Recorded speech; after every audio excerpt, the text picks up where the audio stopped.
अरे क्या छानबीन करेंगे आप जब आपके बोर्ड का मेंबर ही हम रेलवे वालों पर हाथ उठाता है। कभी वक्त निकालकर हम गरीबों की दुनिया में भी झांक के देखिए साहब। दर्द की जमीन पर तकलीफों के साए में पानी की जगह आंसू पीकर कैसे जीते हैं हम गरीबों को सुनने वाला कोई नहीं है।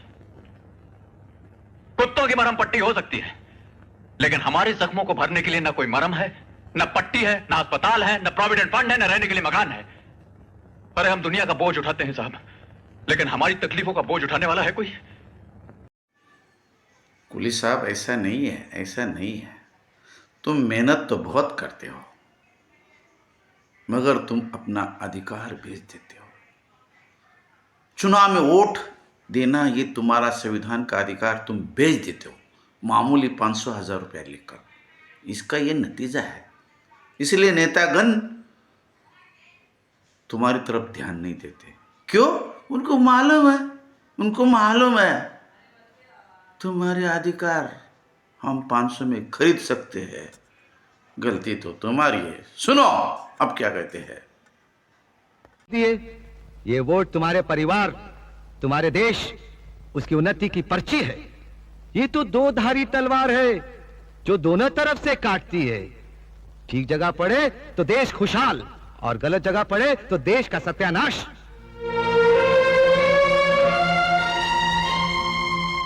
अरे भाइयों, हम तो आपसे एक सवाल पूछते हैं। जब आप अपनी बहन या बिटिया की शादी तय करते हैं तो पहले अच्छा लड़का ढूंढते हैं, अच्छा खानदान देखते हैं, उसके गुण और अवगुण देखते हैं, तब जाकर कन्या की शादी करते हैं। वोट भी तो तुम्हारी बहन और बिटिया है ना, उसको किसी को भी उठाकर दे देते हो। अरे भाई, ये वोट तो भरोसेमंद और ईमानदार को देना चाहिए, मगर आप लोग क्या करते हैं? बेचते हैं अपना वोट। वोट का ब्लैक मार्केट करते हैं। जिसने ज्यादा पैसे दिए उसे दे दिया। वोट तो ऐसे बांटते हो जैसे वोट सड़क पर मिलता है। कभी किसी दोस्त को दे दिया, कभी अपनी जात वाले को दे दिया, और कभी बेच दिया। अरे हम तो कहते हैं जो वोट बेचता है वो भी बेईमान है, जो वोट खरीदता है वो भी बेईमान है। तो फिर किस मुंह से हमें बेईमान कहते हो? हाँ, अरे अगर बेईमान लोग सरकार बनाएंगे तो सरकार तो बेईमान बनेगी ही। तो फिर चिल्लाते काहे को कि डाउन डाउन मुर्दाबाद? जिस दिन तुम वोट खरीदने वाले को अपनी चौखट से धक्का मारकर बाहर निकाल दोगे, उस दिन ये सब कुछ ठीक हो जाएगा। के सब खिलाफ हो जाएं तो भी अपनानी है कड़वी जुबान। सब बुरा बताएं तो भी अपनानी है कड़वी जुबान। ये मीठी बोली, ये प्यार की भाषा मुझे इसलिए पसंद नहीं क्योंकि वफादारी की निशानी है कड़वी जुबान। इसीलिए तो हम कड़वा बोलते हैं।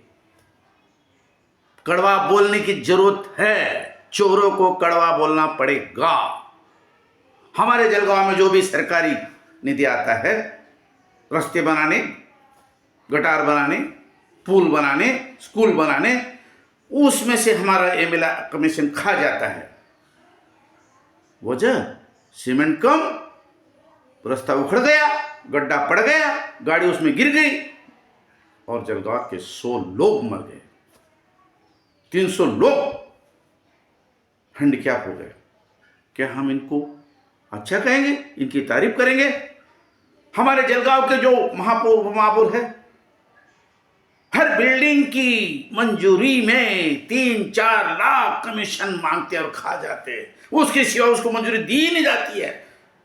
भले वो बिल्डर या घर मकान बनाने वाला मालिक 2-4 साल घूमता रहे। कहां से लाएगा ये पैसा 3-4 लाख? ये वो बिल्डिंग बनाने वाला बिल्डर जो है, वो फ्लैट खरीदने वाले, घर खरीदने वाले से जेब में निकालेगा, उनकी जेब में से निकालेगा। और तो और हमारे जलगांव जिले का जो मंत्री था, उसने हमारी जो महामारी आई कोरोना समय में, उसकी दवा दारू के पैसे खा गए। कमाल है। और उसी कारण मेरे जलगांव जिले में के 10,000 लोग मर गए। क्या मैं इनकी तारीफ करूं? नहीं करूंगा। ये चोर है, चोर है, चोर है। जलगांव वालों, चोरों के साथ तुमको कड़वा बर्ताव करना पड़ेगा, नहीं तो ये जलगांव लूट कर खा जाएंगे और तुम ताकते रह जाएंगे। कुछ मर जाएंगे और कुछ उसकी जनाजे में रोते रह जाएंगे। अब रोना नहीं है, कुछ खोना नहीं है, आज तुमको चोरों के खिलाफ लड़ना है।